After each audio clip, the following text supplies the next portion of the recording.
a guy named Aaron Russo. And Aaron Russo was a director, producer of a couple of Hollywood movies. An attorney friend of his asked him if he wanted to meet one of the Rockefellers, one of the elite families. And he agreed. He said, yeah, sure, I'll meet him. And then when they met, they established a friendship, and then this guy started revealing information to him. Listen to what he revealed to him. Last time we talked about him talking about women's lib, all right? And that was the purpose of that was to get the woman out of the home, all right? And so that they can have, I'm sorry, dang. Don't feed it. I forgot to put it back on. Yeah. Okay.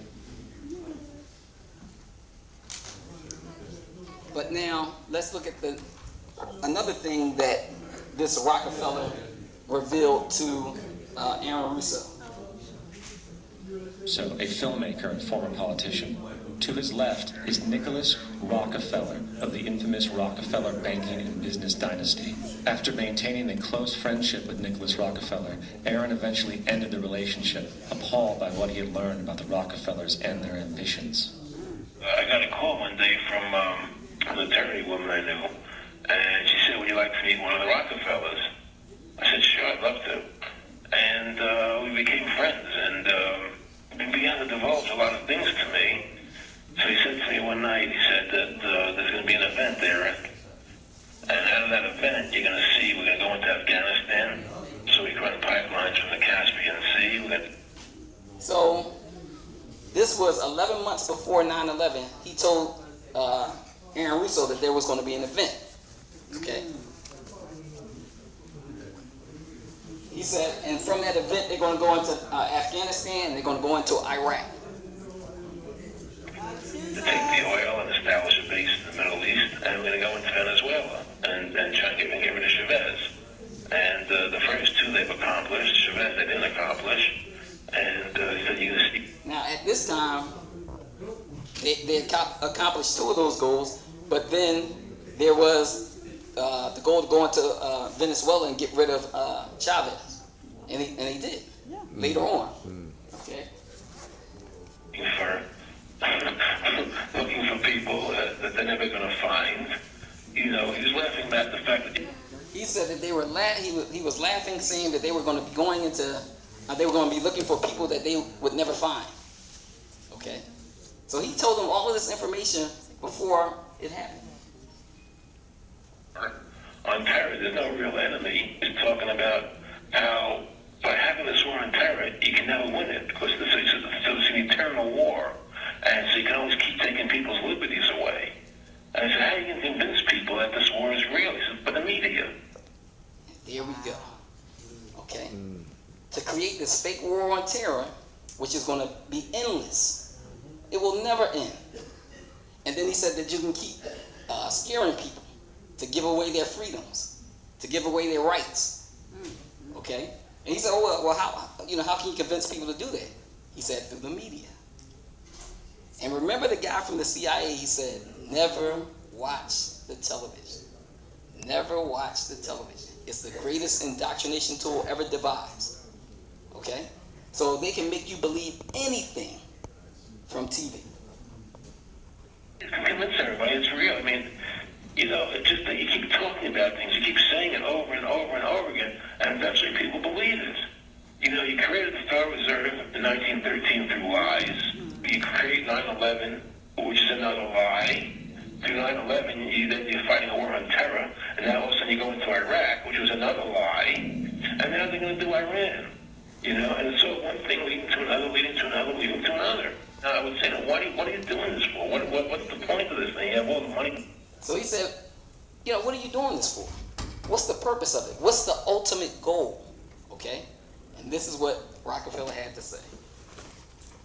You have all the power. I said, you're hurting people. It's not a good thing. And he would say, what do you care about the people for?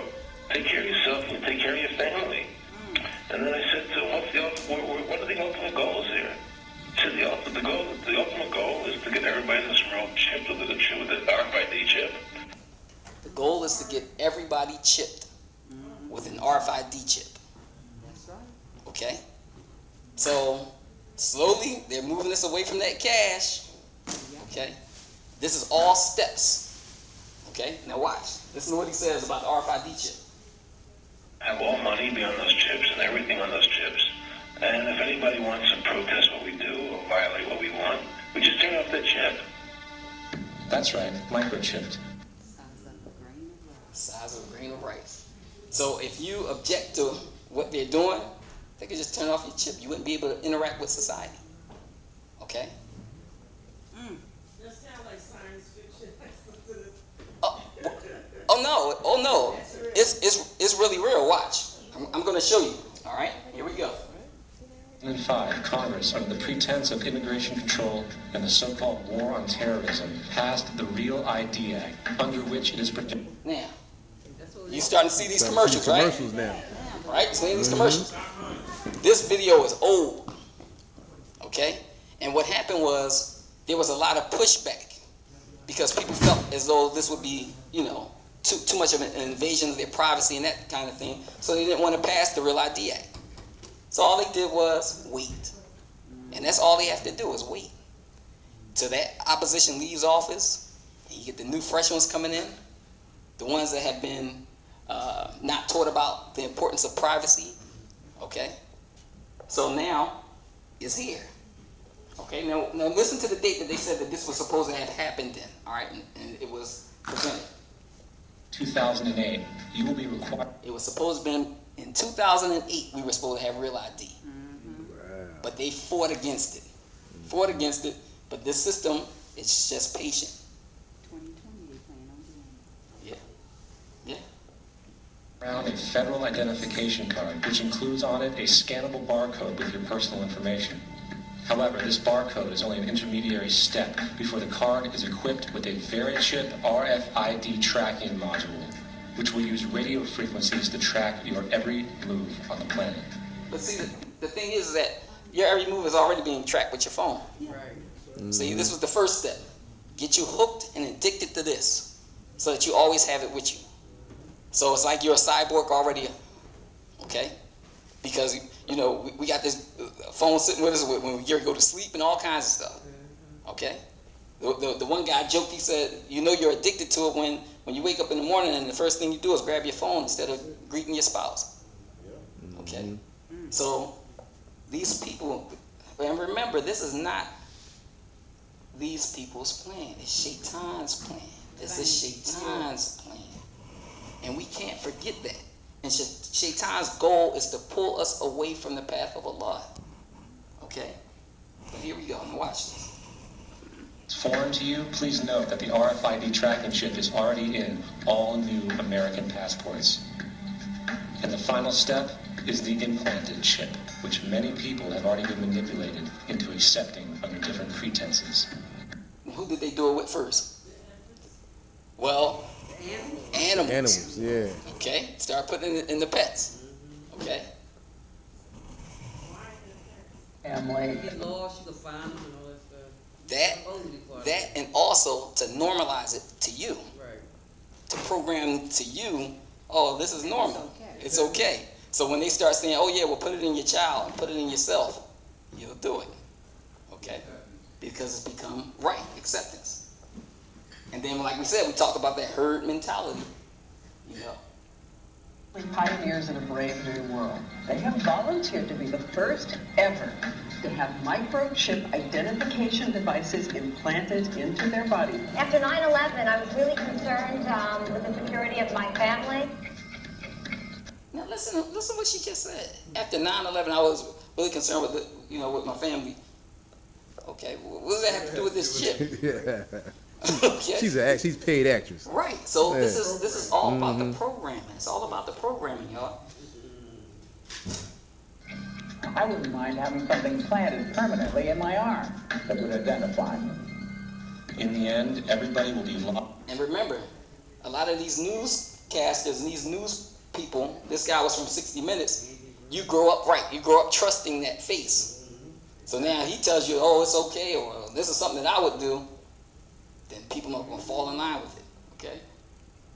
Monitored control grid, where every single action you perform is documented. And if you get out of line, They can just turn off your chip, for at that point in time, every single aspect of society will revolve around interactions with the chips. This is the picture that is painted for the future if you open your eyes to see it. A centralized one-world economy where everyone's moves and everyone's transactions are tracked and monitored, all rights removed. See, the goal is to get rid of the Constitution because the Constitution gives us too many rights. Okay? So they want to get rid of it. And one way you get rid of it is the new generations that's coming up. You don't teach them about it. All right? In school, the main thing, like I said before, they focus on is math and reading at the expense of science and social studies. So our children are not learning about these things. Okay? The most incredible aspect of all. These totalitarian elements will not be forced upon the people. The people will demand them. Now think about that. Think about it. Because this is what's happening. Because we're addicted to these things. Manipulation of society through the generation of fear and division has completely detached humans from their sense of power and reality. A process which has been going on for centuries, if not millennia. Religion, patriotism. Okay. So let's stop that there. Let's go to this next thing. Patriotism, race,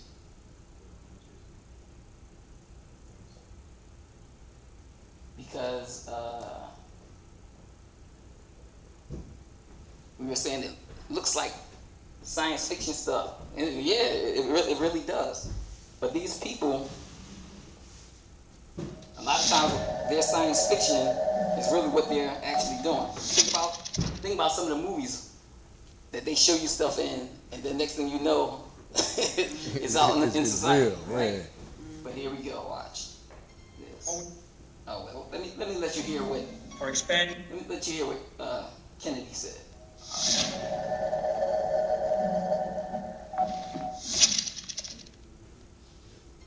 For we are opposed around the world by a monolithic and ruthless conspiracy that relies primarily on covert means for expanding its sphere of influence.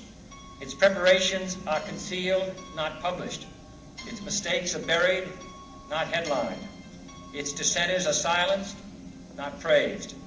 No expenditure is questioned, no rumor is printed, no secret is revealed. So when he was saying those things, that was one of the reasons why they knocked him off. Yeah. That's why you heard that gunshot again, right?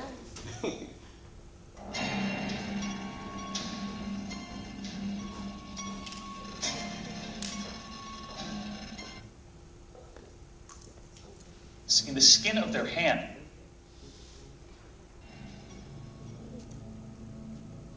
Now to the American company sparking a fierce debate across this country tonight. A business in Wisconsin implanting microchips in its employees, in the skin of their hands. So what are they tracking, and would you say yes if your boss asked you to do the same? This is serious stuff. We're talking about a nonstop potential connection to my body. I can't turn it off. I can't put it away. It's in me. That's a big problem. It's like, think about it. You can leave your cell phone home. If you got this chip in you, you're not leaving that at home. Okay? And the thing is that, I'll show you this first. He put an implant inside me. I found it this morning. Back in 2004, the Manchurian Candidate suggested a future where humans are chipped and controlled. We have been warned. 3 Square says their employees cannot be tracked by satellite. Melissa Timmons was skeptical, but is now chipped. Yeah, right now it's only to buy a candy bar and get in our building, but there's a lot more that's going to be coming with it. Now, years ago, I saw a guy who actually, he had the chip, and it was connected to his home. So he just waved his hand over the door, and his door would open. He would go to his car, same thing. You went to the Mac machine, same thing, okay? Science fiction about to come to life at Wisconsin company 3 Square Market. What did the employees say when you brought this idea to them? Half of them actually within 5 seconds says yes. CEO Todd Westby, along with 50 employees, implanting microchips the size of a grain of rice between their forefingers and thumbs, allowing them to unlock doors at work, even pay for snacks with the swipe of a hand. The microchips are radio frequency identification tags, the same technology widely used in things like key cards. What did it take to persuade the holdouts? Basically, we had to explain to them there's no tracking of the information. It's not GPS or anything like that. Sure is not. Not bad at all. It takes just a few seconds, and Tony Danner is standing at a new frontier in technology. Feels pretty amazing. It's excited about where we can take this technology. And a lot of these, like I said, these news stories are to convince you to do it. All right? It feels pretty amazing. Right, they're taking that big needle, sticking it down in your hand. It feels amazing, huh? But the What are the medical ramifications for having that device on? and that they don't know. They really don't know. What was that? The FDA hurried up real quick and said, "Oh yeah, it's okay to use." Okay, and you cannot trust those agencies. FDA, CDC, you cannot trust them. Okay, you cannot. I had something I wanted to show y'all, but I don't think we'll be able to see it tonight. But about the CDC, it's very interesting. Very interesting. Microchip implants have been around for some time. Jason Bourne's journey to discover his identity 15 years ago began after this chip was dug out of his back. By next week, at least 50 of his 80 employees have signed up to become bionic, using what's called a RFID transponder in a microchip meant to make the workplace experience faster and more efficient. Now, this is something we really got to think about. What's going to happen when you're required to get that chip? I'm moving to Dubai. This is going to be worldwide. Dubai has a lot of surveillance stuff going on there. But what are you going to do? What's the decision that you're going to make when they say your job or this chip? My job. I'm sure somebody would try to fight that on the grounds of I'm going to Senegal, Nigeria. I'm sure if they have to take it to the Supreme Court, somebody would fight that. Well, remember, this is what they wanted to put in place. So right now, it might seem like, oh yeah, we'll fight. We got a good fight, but something's going to happen that makes it so that they change their minds about their position right now. In every movie that you watch nowadays, there's always these people or group of people that they call the resistance. Right. That will be me. That will be us. That will be us. All right. So I think we pretty much get the idea with that. So I'm going to move on to this next piece I want you to see. Does that go under freedom of speech? Well, remember, you're slowly losing your rights. Your rights are, I won't even say slowly, I would say quickly, that you're starting to lose your rights. But now, I want you to see this.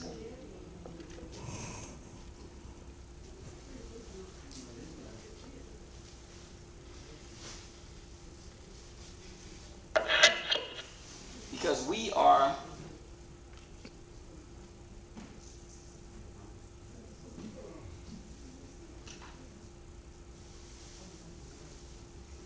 let's do this one first.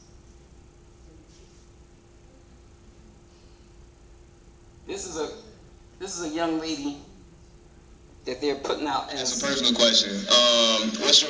As a role model to our young girls.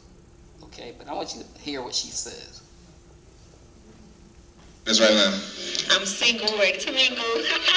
I'm single. Alright, so what type of guys are you into? Hood niggas. Hood niggas? Hood niggas. What about reform hood niggas that got a job now? Huh? What about reform hood niggas with a job? I like hood niggas. You like hood? Boys. boys. I like bad boys. Like, that's what turned me on. Like, I had a friend that was like, try to do the right thing, treated me good, but he just wasn't good enough. But look at the mentality. And we're in the belly of the beast. Mm-hmm. We're in the belly of the beast, y'all.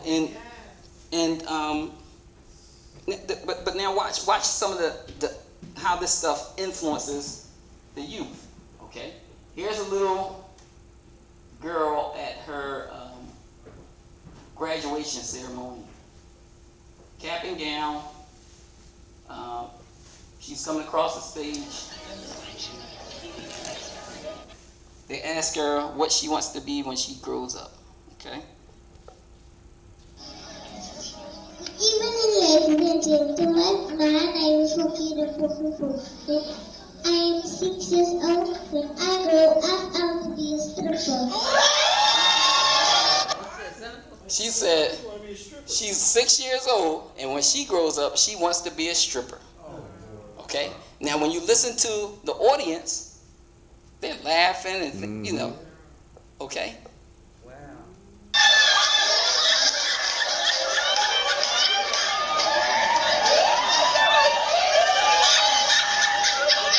Now, see, there's two problems there.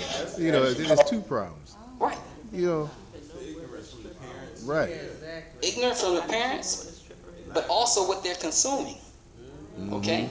Because, like I said, when you allow them to have these forms of media, those things are educating your child. Because you don't spend as much time with your child as that media does. So, something's, I mean, but the thing is that it's funny because we talked about, at one session, we talked about the lady named Alice Bailey. And Alice Bailey, we said that she was, her name was Alice Bailey. Okay, she was an occultist, and she had this. She worked heavily with the UN, and she had this 10-point plan for a new world order. And if you see the 10 points that she had laid out, you see everything going on in society now, and it's horrible. That was around. It was during the time of World War II. Okay. And she was a student of a lady who was, a very popular occultist named Helena Blavatsky. See, what we have to understand is that the occult plays a big part in what's going on today in our society. Okay?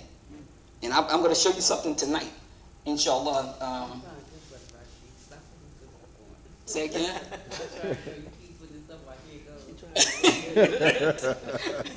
See, that's how I do it. Since I try to keep you there. But here we go. I want you to see this because now I'm going to skip a little bit. I wanted you. Oh, I have to show you this. Wait a minute. I have to show you this. This took me out too. Because we're talking about herd mentality. We're talking about basically people just following after one another. The clothing company is making a major fashion statement with its new cutout jeans.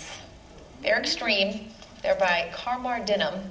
There's not a whole lot of denim there, but despite the lack of fabric, the jeans cost $168 a pair. Say what? I'm pretty sure you can just go to like a resale store or like a vintage store and just cut out the, no, I can that out there. Use the jeans I already have. Right, or whatever you got. Yeah, if you don't make you a pair for $158. What a bargain. Look at that. But it's just threads, basically. Okay? But the thing is, they were sold out. They were sold out. People couldn't get them. Mm-hmm. I ain't mad at the seller. No, we gotta be mad at the seller too because The rest of the fabric make handbags. you gonna clean up on the seller.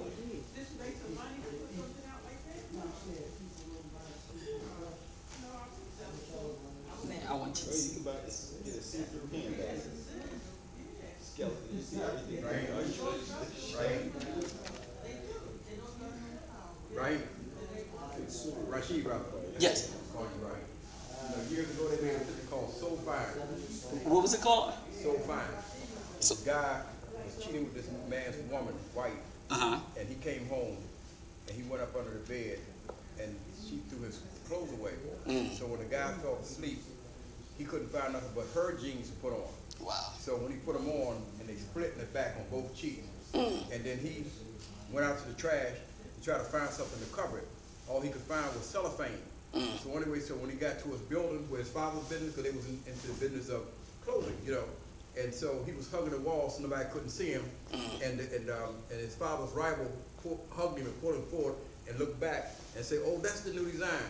And then that's when they put those pants out there, and guys was doing jackhammers and stuff, you know, hit water mains and people skating and falling, you know, so anything could become a style. Yeah, but I mean, look at Prince. Prince, yeah. Remember Prince yeah, did that foolishness too. But well, no. Oh man, I wanted to show y'all that. But let me show you this. $168. $168. Boom. People can't be that dumb. They can't be.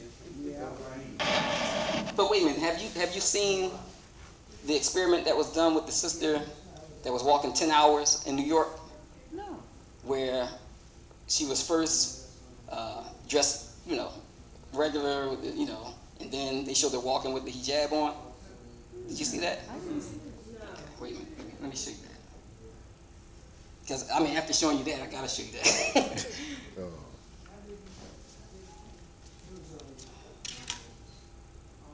She Muslim?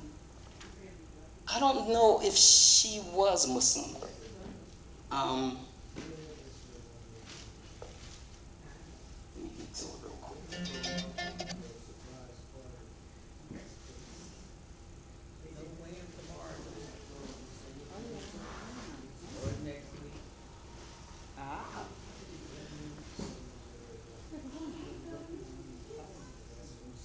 Как тебя это касается? Как тебя это касается?